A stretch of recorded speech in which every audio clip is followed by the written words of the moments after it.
Segera download yang disebut Quran oleh Tadabbur, Al-Quran, dia meraih tafsir kebaikan. dalam genggaman Contoh, Anda. bulan Ramadan adalah bulan Al-Quran.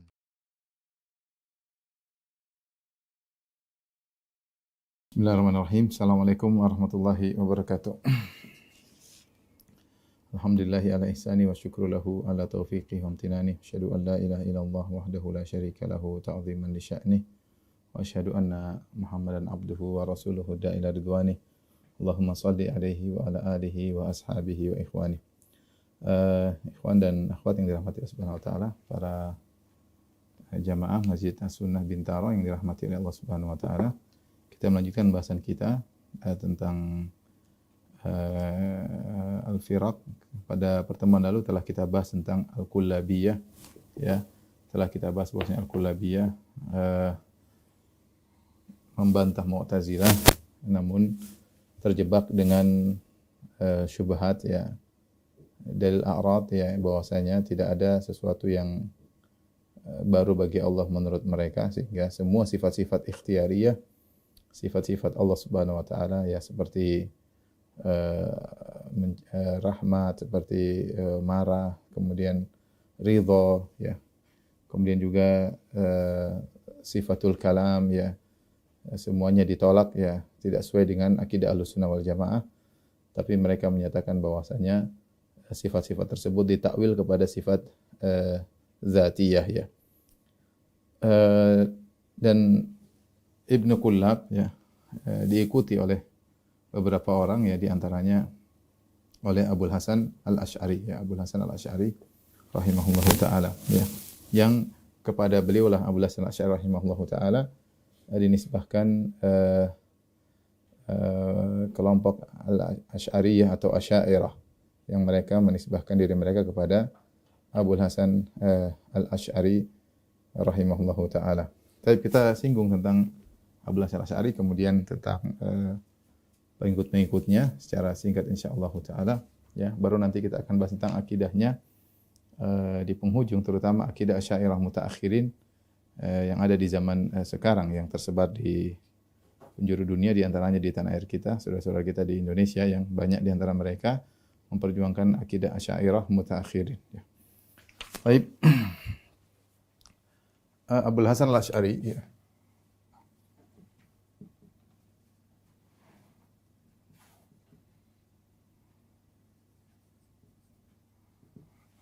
namanya Ali bin Ismail, ya.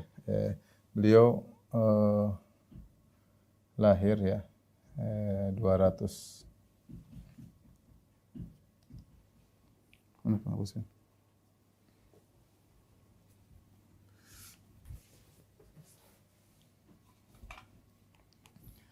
260 Hijriyah, kemudian wafat, ada khilaf, tapi ada yang mengatakan 320 atau 330, ya. 330 Hijriyah, ya. Sehingga beliau hidup di abad ke-3 dan abad ke-4, ya. Disebut Al-Asy'ari, ya, adalah nisbah kepada, ini adalah nisbah kepada sahabat Abu Musa Al-Asy'ari, ya. Nisbah pada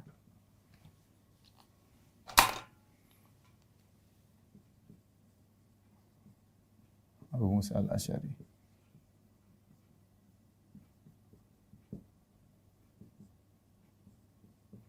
Radhiyallahu taala anhu.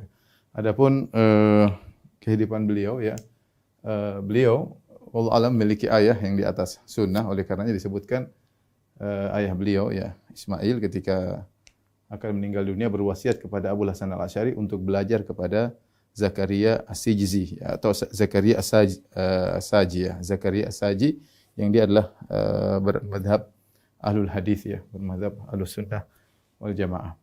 Abu Asy'ari, ya, ketika ayahnya meninggal, maka dia hidup bersama ibunya, dan ibunya menikah dengan bapak tirinya, yaitu Abu Ali Al-Jubba'i, ya.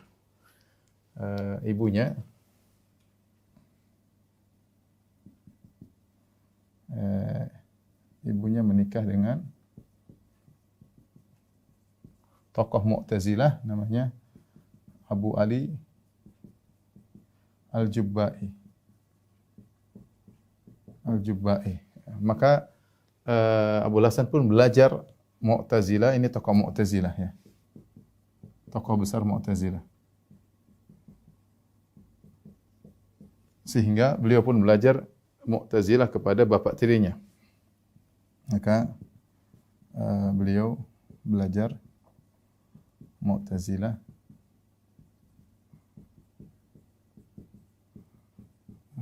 bapak tiri beliau ya. Nah, Abu Ali Al-Jubai ini ya, punya anak, saya tidak salah baca tadi, namanya Abu Hashim Al-Jubai ya. Yang terkenal dengan Ahwal Abu Hashim ya. Abu Hashim Al-Jubai ini anaknya. Baik. Sampai akhirnya Abul Hasan Al-Asy'ari rahimahullahu taala menetap dalam Mu'tazilah 40 tahun. Dalam akidah Mu'tazilah 40 tahun. Kemudian setelah itu beliau pun sadar ya, disebutkan beliau sempat hilang dari kerumunan masyarakat. Kemudian setelah beberapa hari atau 15 hari, sekian hari, kemudian setelah itu beliau pergi ke masjid, kemudian naik di atas mimbar, kemudian menyatakan bahwasanya beliau telah meninggalkan akidah Mu'tazilah ya. Beliau telah meninggalkan akidah Mu'tazilah ya. Oleh karenanya disebut oleh para ulama Abul Hasan Al-Asy'ari memiliki 3 fase dalam akidah ya. 3 fase akidah ya. Abul Hasan Al-Asy'ari ya. Fase pertama adalah fase Mu'tazilah. Yang tadi kita sebutkan selama 40 tahun ya. 40 tahun bahkan beliau benar-benar menjadi imam dalam kelompok Mu'tazilah. Bahkan ketika beliau sadar, beliau mengatakan, saya telah menulis buku yang tidak pernah ada buku yang tulis seperti itu tentang membela Mu'tazilah. Kemudian beliau berubah setelah itu fase kedua. Beliau terpengaruh dengan Kullabiyah, yaitu fase Al-Kullabiyah. Fase Kullabiyah. Fase Kullabiyah. Nah, kenapa Abul Hasan Asy'ari berubah jadi Kullabiyah? Ada banyak pendapat ya. Ada yang mengatakan beliau menimbang-nimbang dalil sehingga beliau melihat sepertinya tidak kuat sehingga akhirnya beliau berubah. Ada yang mengatakan beliau mimpi ditegur oleh Allah Subhanahu wa taala untuk ketemu Rasulullah sallallahu alaihi wasallam. Ada beberapa sebab disebut kenapa beliau berubah ya. Intinya akhirnya beliau pindah ke fase Kullabiyah. Kita tahu Mu'tazilah menolak seluruh sifat-sifat Allah. Ya. Baik sifat dzatiyah maupun fi'liyah. Sifat dzatiyah maupun apalagi fi'liyah. Ya, sifat dzatiyah atau fi'liyah atau ikhtiyariyah ya. Sifat dzatiyah seperti misalnya wajah ya. Kemudian mata ya. Kemudian tangan. Kemudian al-ulu, ketinggian Allah ya. Dan lain-lain. Ini semua ditolak oleh Mu'tazilah. Sifat ikhtiyariyah seperti rahmat ya. Semuanya harus ditakwil ya. Rahmat, kemudian murka, ghadab ya. Ridha ya. Istiwa dan lain-lainnya. Ini ditolak oleh Mu'tazilah. Kemudian Abul Hasan Al-Asy'ari ya berpindah pada mazhab Kullabiyah. Yang kita tahu mazhab Kullabiyah ya menetapkan seluruh sifat-sifat dzatiyah. Sifat-sifat dzatiyah. Ya, yang ini semua ditetapkan oleh Kullabiyah dan tetapi menolak seluruh sifat-sifat ikhtiyariyah. Apa itu ikhtiyariyah? Ikhtiyariyah itu sifat-sifat yang berkaitan dengan kehendak Allah. Disebut fi'liyah atau ikhtiyariyah. Seperti berbicara. Jadi, rahmat, murka, ridha, istiwa, berbicara, kalam. Ya, ini semua adalah sifat-sifat ikhtiarnya. Kapan Allah berbicara, maka Allah berbicara. Kapan Allah berubah topik, kapan terserah Allah. Kapan Allah ridho, terserah. Kapan Allah rahmat, kalau ada sebabnya Allah rahmat, dan seterusnya ya. Ini ditolak oleh dua-duanya, seluruh sifat baik zatiyah maupun ikhtiyariyah ditolak oleh Mu'tazilah. Adapun Kullabiyah, mereka menetapkan seluruh sifat zatiyah. Ibnu Kullab menetapkan sifat wajah, mata, tangan, ketinggian Allah dan lain-lain dia tetapkan. Adapun sifat ikhtiyariyah maka ditakwil menjadi sifat dzatiyah ya. Ada dua metode menghadapi sifat ikhtiyariyah. Bisa ditakwil menjadi sifat dzatiyah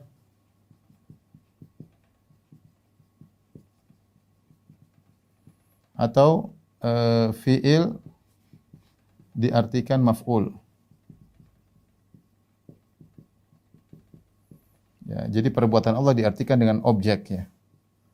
Perbuatan Allah diartikan dengan objek atau makhluk. Contoh sederhana, misalnya ditakwil menjadi sifat dzatiyah seperti kita sebutkan akidah kullabiyah pada akidah al-muwafat seperti ridha. Menurut kullabiyah ridha Allah itu bukan sifat ikhtiyari. Jadi enggak ada namanya ikhtiyariyah.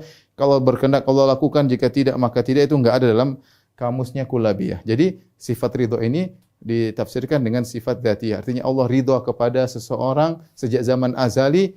Kalau orang itu meninggal dalam kondisi muslim, Allah sudah ridho kepada dia dan keridhaan Allah tidak pernah berubah, tidak pernah naik turun, selalu ridho seperti itu karena sifat itu sifat dzati. Allah enggak boleh mengalami perubahan. Enggak boleh ridho kepada dia, marah kepada dia enggak boleh. Ya sama seperti sifat murka misalnya. Allah murka kepada orang yang bakalan murtad meskipun dia kebanyakan umurnya adalah Islam. Tapi karena Allah tahu dia bakalan murtad sejak zaman azali, Allah sudah murka kepada dia meskipun dia belum lahir, meskipun dia belum muncul, Allah sudah murka sama dia karena sifat tidak boleh berubah. Di antaranya sifatul kalam.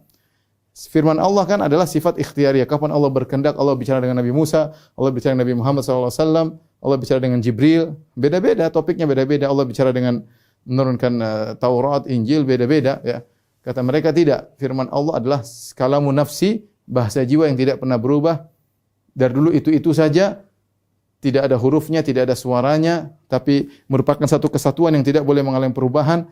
Kalau diterjemahkan bahasa Arab jadi Al-Quran, diterjemahkan bahasa Ibrani jadi Taurat, diterjemahkan dengan bahasa Syrianiyah jadi Injil. Jadi mereka takwil sifat-sifat fi'liyah menjadi sifat dzatiyah karena mereka punya syubhat Allah tidak boleh mengalami perubahan. Allah tidak boleh, jadi Allah harus statis, tidak boleh dinamis. Semuanya ditakwil ya. Atau takwil model kedua, fi'il diartikan maf'ul. Seperti mereka mengatakan Allah mencipta. Sifat di antara sifat ikhtiyari adalah mencipta ya. Di antara sifat ikhtiyari adalah mencipta. Berbicara, mencipta. Al-khalq. Mencipta ya. Mencintai banyak ya. Bagaimana kalau dengan mencipta? Mereka mentafsirkan mencipta khalq adalah makhluk, yaitu Allah.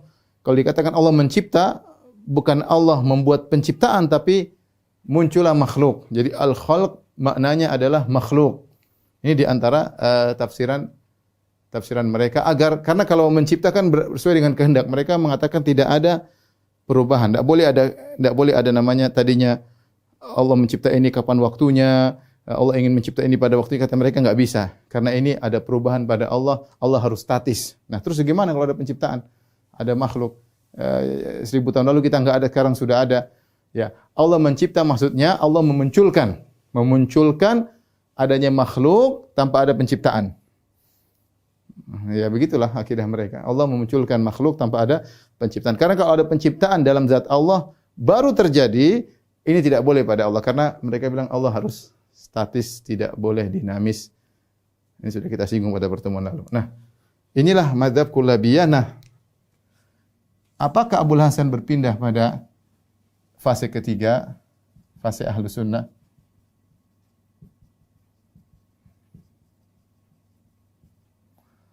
Maka ini ada khilaf di kalangan para ulama. Ada khilaf di kalangan para ulama di kalangan para ulama Ahlus Sunnah ada khilaf tentang bagaimana kondisi Abu Hasan Al-Asy'ari, apakah dia berpindah dari marhalah kullabiyah kepada marhalah Ahlus Sunnah wal Jamaah. Sebagian ulama mengatakan iya, ya. Iya, dia pindah. Ya, di antaranya pendapat adalah Ibnu Katsir, ya. Berpendapat demikian, ya. Az-Zahabi juga mengisyaratkan akan hal tersebut, ya. Adapun yang mengatakan tidak di antaranya Ibnu Taimiyah, kemudian Ibnu Qayyim, ya. Ulama sekarang seperti Syekh Utsaimin, ya, Utsaimin rahimahullah. Ya, mereka berpendapat sebelum Ibnu Taimiyah misalnya As-Sijzi,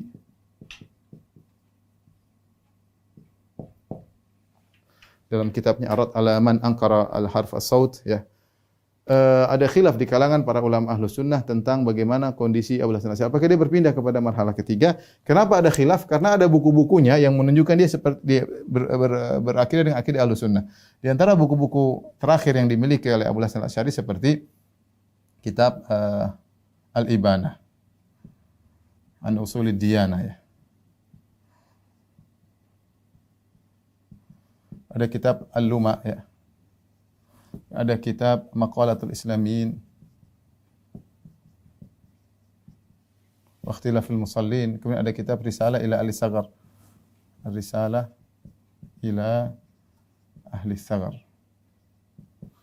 Kitab-kitab ini, keempat kitab ini yang sampai kepada kita mengisyaratkan bahwasanya beliau bermadhab Ahlus Sunnah. Apalagi dalam kitab misalnya Maqalatul Islamiyin. Dalam Maqalatul Islamiyin beliau membedakan pendapat kullabiyah dengan pendapat alul hadis. Beliau membedakan antara pendapat kullabiyah, pendapat alul hadis. Seandainya menurut beliau kullabiyah adalah Ahlus Sunnah, beliau akan memasukkan pendapat kullabiyah dalam pendapat Ahlus Sunnah. Tapi ternyata dalam Maqalatul Islamiyin beliau membedakan Mu'tazilah, kemudian beliau bedakan kullabiyah, dan kemudian beliau bedakan dengan Ahlus Sunnah atau alul hadis.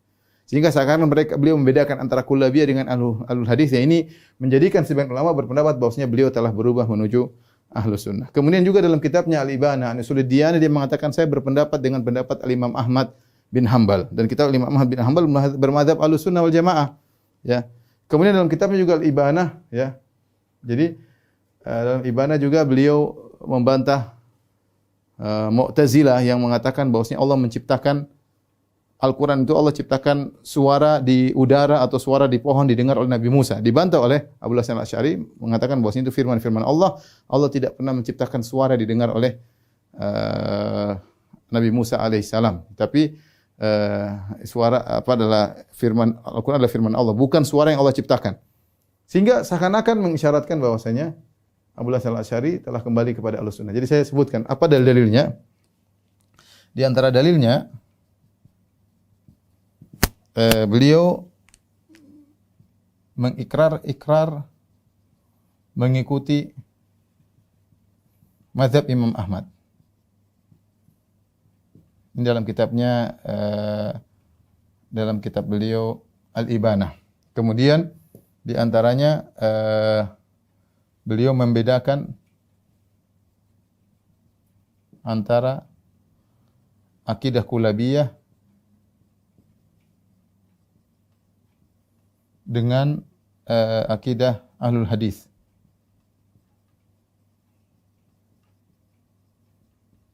Kemudian yang ketiga juga beliau membantah Mu'tazilah. Membantah Mu'tazilah dalam masalah suara. Masalah suara Allah. Kemudian yang keempat juga beliau menolak dalil a'rad dalam kitabnya Al-Luma. Beliau menolak dalil a'rad.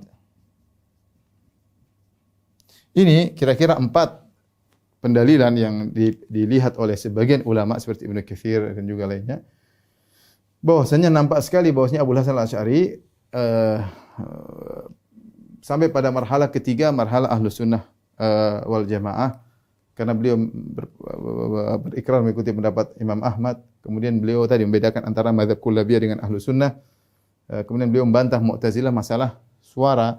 Bahwasanya suara tersebut, mereka Mu'tazilah mengatakan Allah menciptakan suara Al-Quran di udara kemudian dengar oleh Musa dibantah oleh Abu Hasan Al-Asy'ari.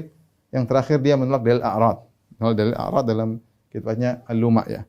Ini isyarat-isyarat beliau mengikuti Ahlus Sunnah wal Jamaah. Namun pendapat sebagian ulama yang lain bahwasanya beliau tidak berpindah kepada fase Ahlus Sunnah. Beliau berusaha namun tetap saja masih ada sisa-sisa Mu'tazilah. Sisa Mu'tazilah tadi apa syubhat Mu'tazilah yang paling utama ya ini tadi menolak sifat ikhtiyariyah. Ini dari Jahmiyah yaitu Allah harus statis. Harus statis tidak boleh mengalami, tidak boleh berubah. Ini gampangannya seperti ini syubhat ya. Sudah kita bahas. Baik, perhatikan adapun pendapat Ibnu Taimiyah, Ibnu Qayyim As-Sijizi, mereka berpendapat bahwasanya seperti kata As-Sijizi bahwasanya raja anil furu' wa sabata fil usul. Ya, kata As-Sijizi bahwasanya Abu Hasan Al-Asy'ari meninggalkan pendapat-pendapat yang salah dari Mu'tazilah ya, tetapi pada masalah furu', masalah usul dia masih bertahan pada pokok-pokok pemikiran Mu'tazilah, di antaranya dalil a'rad dan yang lainnya. Tapi kenyataannya setelah kita membaca buku Maqalatul Islamin, kemudian Risalah ila Ahli Thagar, Al-Ibanah, tetap aja masih ada syubhat tersebut ya, syubhat-syubhat sehingga dalam masalah sifatul kalam beliau juga ada mengarahkan kepada sifat dzatiyah ketika beliau berbahas juga dalam Risalah ila Ahli Thagar berbicara tentang misalnya sifat ridha, dia ada menetapkan muwafat seperti kullabiyah. Sehingga Allah alam bisawab bahwasanya boleh kita katakan beliau berusaha ya, namun tetap saja masih ada sisa-sisa Mu'tazilah ya. Jadi yang benar adalah pendapat ini ya, bahwasanya beliau sudah berusaha ya. Namun ya, tetap ada sisa-sisa Mu'tazilah. Syubhat tidak mudah untuk hilang. Syubhat tidak mudah untuk hilang, tetapi banyak kebaikan yang beliau lakukan sehingga beliau menyelisih Mu'tazilah dalam banyak hal, seperti sifatul ulu beliau tetapkan, beliau bantah Mu'tazilah.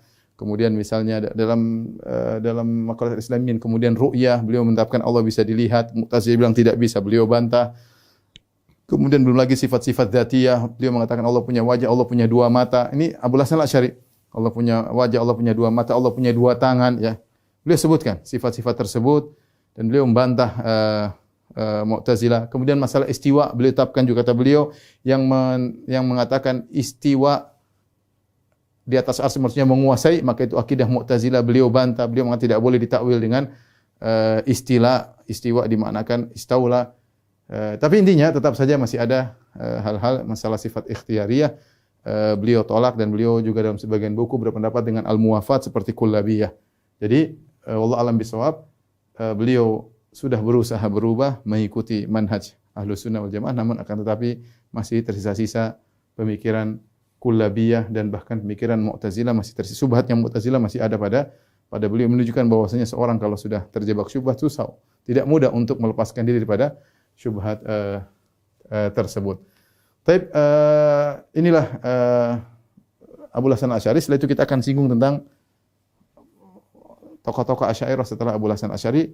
Kita lihat perubahan-perubahan yang terjadi setelah beliau rahimahullahu taala. Setelah ini insyaallah.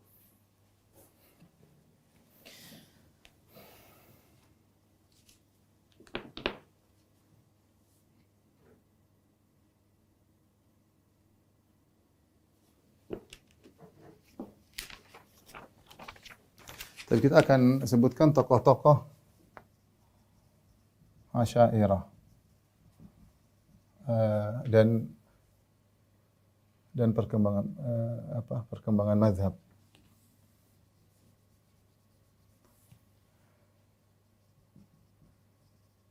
Dari perubahan mazhab.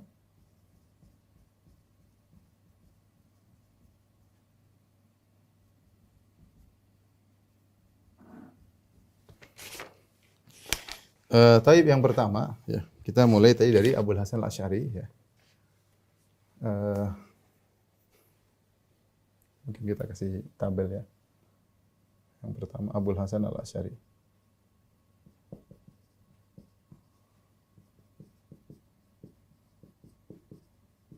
Tadi wafat 330 Hijriah ya. Nomor 1 ya. Baik, apa pemikirannya? Ya. Pemikirannya ya. Menetapkan seluruh sifat dzatiyah. Sifat dzatiyah maksudnya beliau menetapkan wajah, kemudian kedua tangan ya. Menetapkan sifat tinggian al-ulu ya. Dan lain-lain ya. Kemudian bahkan dua mata. Ini disebutkan dalam buku-buku beliau menetapkan seluruh sifat dzatiyah. Tetapi tetap mentakwil atau ya mentakwil sebagian sifat-sifat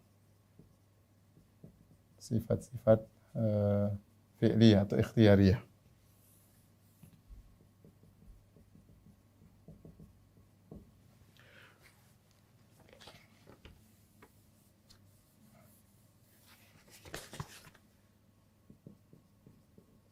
Menetapkan seluruh. Apa yang ditetapkan oleh beliau, sifat-sifat dzatiyah tetapkan misalnya di antaranya wajah ya. Sifat wajah, kemudian di antaranya adalah dua tangan. Ini yang ditetapkan oleh Abul Hasan. Kemudian dua mata ya. Kemudian di antaranya adalah sifat ketinggian Allah.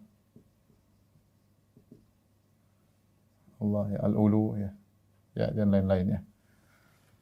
Tapi setelah itu beliau punya murid, di antaranya Abu Al-Hasan At-Tabari, demikian juga Abu Hasan Al-Bahili, tetapi tetap mengikuti manhaj beliau. Ya. Setelah itu datanglah seorang yang juga disebut dengan Al-Mu'assisu Ats-Tsani, pendiri yang kedua, yang mengembangkan mazhab Asy'ariyah adalah Al-Baqillani. Ya. Abu Bakar Al-Baqillani. Abu Bakar Al-Baqillani. Wafat pada tahun 403 Hijriyah. Ya. Beliau ini sama, ya, sama dengan Abu Hasan Asy'ari menetapkan seluruh sifat dzatiyah. Ya. Tetap mentakwil, ya, sama mentakwil sifat-sifat ikhtiyariyah. Bahkan beliau membantah Mu'tazilah.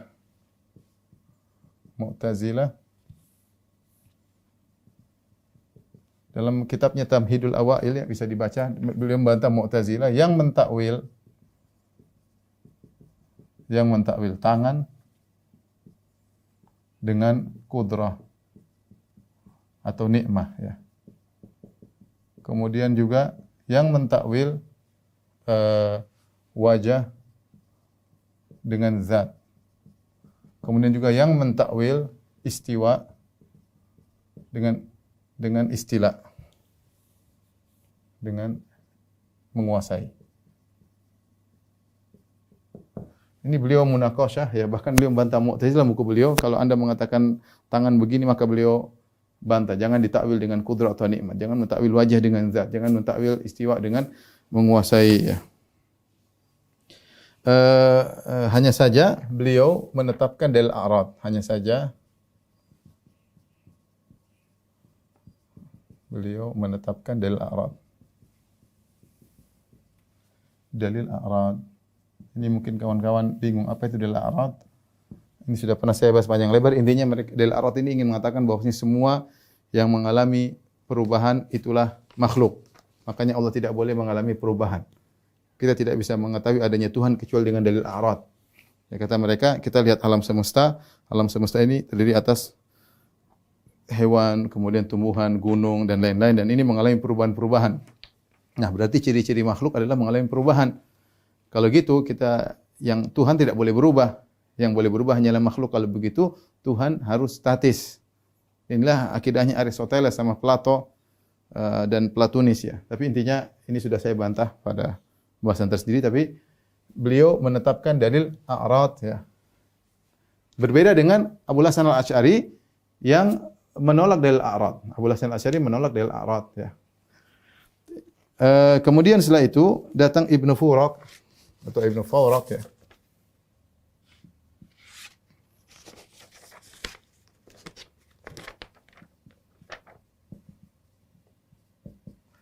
Yang wafat 406 Hijriah ya. 406 Hijriah ya. Ada perubahan di sini menetapkan seluruh menetapkan sifat-sifat zatiyah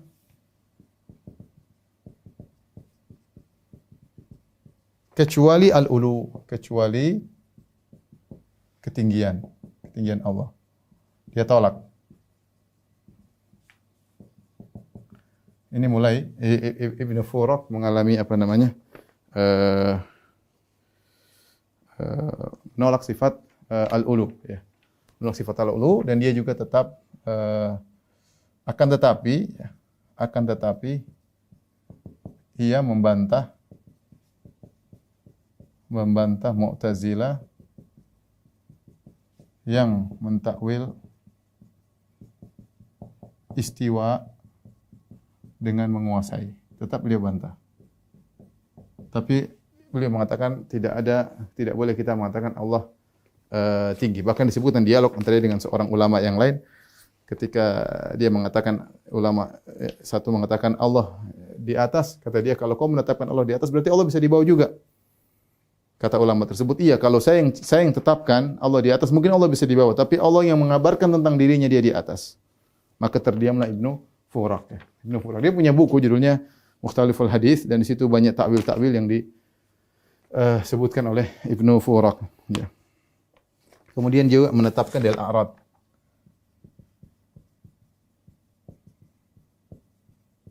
Dalil a'rad. Baik, setelah itu datang Abdul Qahir Al-Baghdadi yang punya buku Al-Farqu Bainal Firaq, Abdul Qahir Al-Baghdadi. Wafat 429 Hijriah. Beliau mengatakan ya, beliau yang pertama kali mentakwil, menetapkan sifat-sifat zatiyah tapi mentakwil sifat zatiyah. Beliau mentakwil. Kata beliau, wajah sama dengan zat. Wajah maksudnya adalah zat. Kemudian tangan maksudnya kudrah. Kemudian mata maksudnya melihat. Mulailah ada pentakwil. Jadi pertama kali yang mentakwil sifat-sifat dzatiyah adalah Abdul Qahir Al-Baghdadi. Abdul Qahir Al-Baghdadi. Kemudian datang Al-Baihaqi ya. Al-Baihaqi ma'ruf ahli hadis ya. Yang wafat pada tahun 458. Dia akidahnya mirip dengan Abu Hasan al-Asy'ari ya. Sesuai dengan akidahnya Al-Baqillani ya. Tidak mentakwil sifat-sifat dzatiyah. Tidak mentakwil dzatiyah. Bahkan dalam sebagian dia mengatakan ketika dia membahas hadis tentang Rasulullah sallallahu alaihi wasallam dalam hadis yang sahih ketika membaca firman Allah, "Innallaha ni'ma ya'idukum bih." Sungguhnya Allah sebaik-baik memberi nasihat kepada kalian. "Innallaha kana sami'an basira." Sungguhnya Allah Maha mendengar lagi Maha melihat. Abu Hurairah mengatakan, "Fara'aitu Nabi sallallahu alaihi wasallam yad'u ibhamahu ala udhunihi wallati taliha ala ainihi." Aku melihat Nabi meletakkan tangannya di telinganya, jempolnya di telinganya dan telunjuknya di matanya. Ya. Menunjukkan Nabi menetapkan sifat Allah melihat dan mendengar bahwasanya itu hakiki. Maka Al-Baihaqi mengomentari dengan mengatakan dalil bahwasanya Allah benar-benar melihat dan Allah benar-benar mendengar. Kenapa? Karena Nabi beri isyarat ke telinganya dan ke matanya, dan ini jangan diartikan melihat dan mendengar dengan ilmu, mengetahui, beda. Seandainya kalau Nabi SAW maksudnya Allah mendengar dan melihat adalah mengilmui, Nabi akan tunjukkan ke hatinya, bukan ke telinga dan matanya. Ketika Nabi menunjukkan ke telinga dan matanya, menunjukkan Nabi menetapkan Allah memiliki sifat yang hakiki, benar-benar melihat, benar-benar mendengar, ya. Karena Asy'ariyah mutaakhir nanti mentakwil, mereka mengatakan bahwasanya melihat dan mendengar itu bukan melihat mendengar tapi mengilmui. Ditakwil dengan sifat ilmu. Dibantah oleh Al-Baihaqi. Kemudian setelah itu datang Al-Juwaini. Ini yang mengalami banyak perubahan, Al-Juwaini. Abul Ma'ali Al-Juwaini.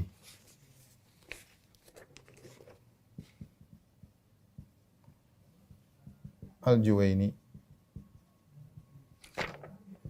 Yang ahli usul yang wafat pada tahun 478, ya. Maka dia memberikan perubahan, intinya dia kembali kepada mazhab Mu'tazilah. Mulai kembali ke mazhab Mu'tazilah.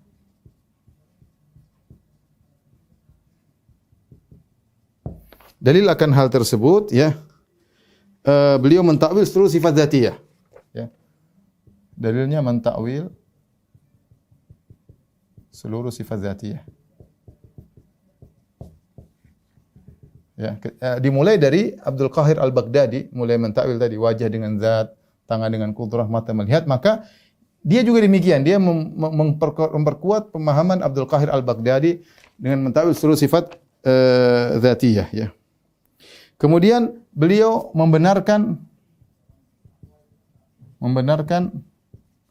takwil Mu'tazilah istiwa dengan menguasai, istilah. Ini dalil beliau kembali, malah yang ini dibantah oleh nenek moyang mereka, ya. Abu Hasan Al-Asy'ari membantah takwil ini, istiwa dengan istilah dibantah.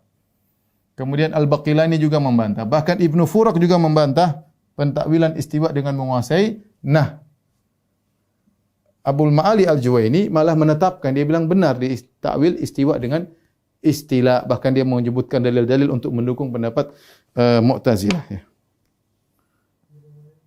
Kemudian juga selain itu dia menetapkan, membenarkan pernyataan Mu'tazilah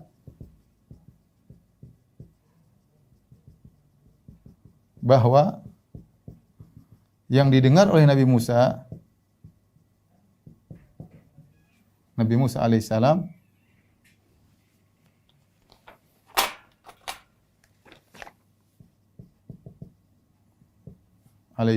ya, adalah suara yang diciptakan oleh Allah. Suara yang diciptakan oleh Allah. Oleh Allah di udara. Dia membenarkan. Ini repot, ya. Jadi ini dibantah semua oleh pendahulunya.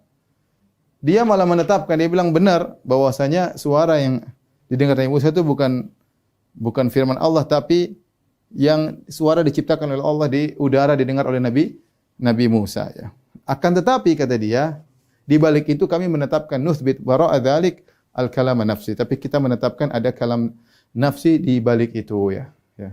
Ini Abul Ma'ali Al-Juwaini, tapi intinya mulai kembali kepada Mu'tazilah, ya, dengan membela pemikiran-pemikiran Mu'tazilah, ya.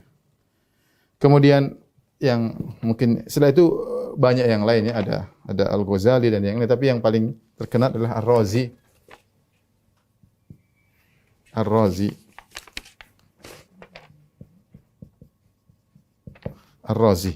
Ar-Razi wafat 606 Hijriyah. Ar-Razi mencampurkan bahkan terpengaruh dengan filsafat.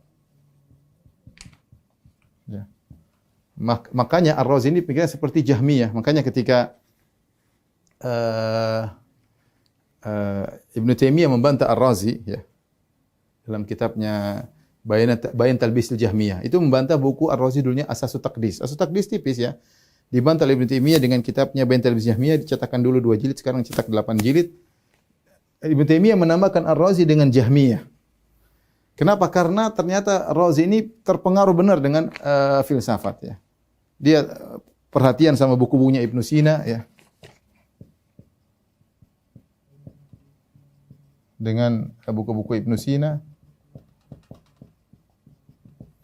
mengagungkan Aristoteles,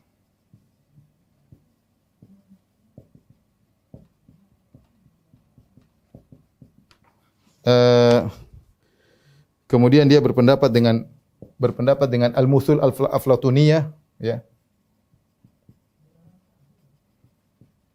Dengan pendapat Al-Muthul Aflatuniyah.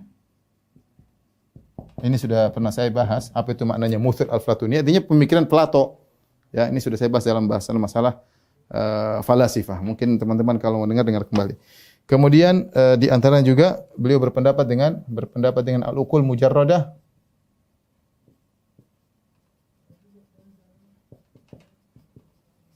Al-uqul al-mujarradah.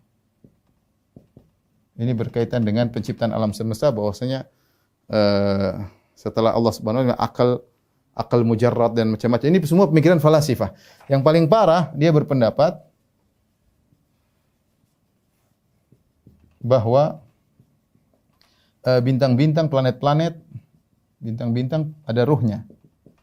Ada ruhnya dan bisa diajak berbicara.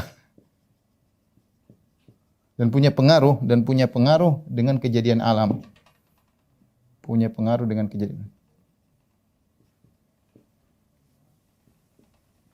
kejadian alam. Ini kesyirikan tentunya.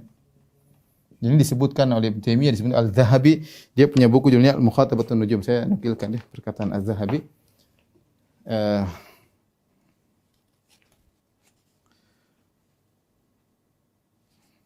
Al-Zahabi berkata, ya, di Al-Mizan, ra'sun fi dzaka. Ar-Razi ini cerdas banget, ra'sun fi dzaka wal aqliyat, akalnya pintar sekali dalam pemikiran. Lakinnahu uri anil athar, tetapi dia kosong dari dalil. Kosong, tidak ada dalil. Kalau bicara enggak pakai dalil. Walahu tashkikat ala masail min da'aimiddin, bahkan dia bikin keraguan-keraguan terhadap masalah-masalah yang merupakan pokok-pokok agama. Ini banyak dalam tafsir beliau bikin syubhat. Sering bikin syubhat dan bikin keraguan-keraguan tentang pokok-pokok agama ya. Turithul hayrah, dan membuat orang jadi bingung. Nas'alullah an yuthabbital iman fi qulubina. Kami mohon agar Allah mengokohkan iman dalam hati kami. Walahu kitabun, dan dia punya kitab judulnya As-Sirrul Maktum fi Mukhatabatin Nujum. Rahasia yang tersembunyi dalam berbicara dengan bintang-bintang. Ini di antara bukunya Razi. As-Sirrul Maktum fi Mukhatabatin Nujum, sihrun sarih. Dan kata Adzabi, ini sihir yang nyata. Sihir yang nyata, perdukunan.